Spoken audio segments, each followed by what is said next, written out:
रात के ठीक 2:17 बजे मोबाइल की स्क्रीन जल उठी। कमरे में सन्नाटा था और बाहर से आती हल्की रोशनी दीवार पर ठहरी हुई थी। फोन हाथ में लेते ही नजर उसी नाम पर चली गई जो अब भी आदत बना हुआ था। कोई नया संदेश नहीं था, बस लिखा था लास्ट सीन 2:17 AM। मैं कुछ पल तक स्क्रीन को देखता रहा, जैसे अगली बार देखने पर कुछ बदल जाएगा, लेकिन कुछ नहीं बदला। कभी यही लड़की मेरी रातों की सबसे जरूरी वजह हुआ करती थी। सोने से पहले उसकी आवाज और सुबह उठते ही उसका संदेश। हमारी बातें लंबी होती थीं, हंसी, शिकायतें और भविष्य के सपने। उसने एक बार कहा था कि मेरे बिना उसका दिन अधूरा लगता है, और मैंने उस बात पर पूरी तरह भरोसा कर लिया था। फिर चीजें बदलने लगी। पहले उसके जवाब देर से आने लगे, फिर शब्द कम होते गए।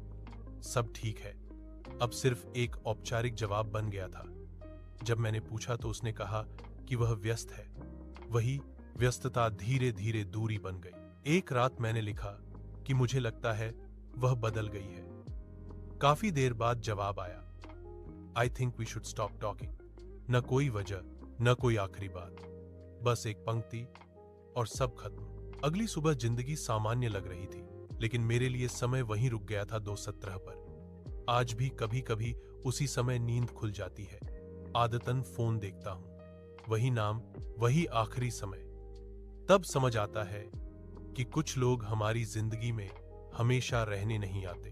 वे बस यह सिखाने आते हैं कि खामोशी भी कभी कभी सबसे ज्यादा बोलती है।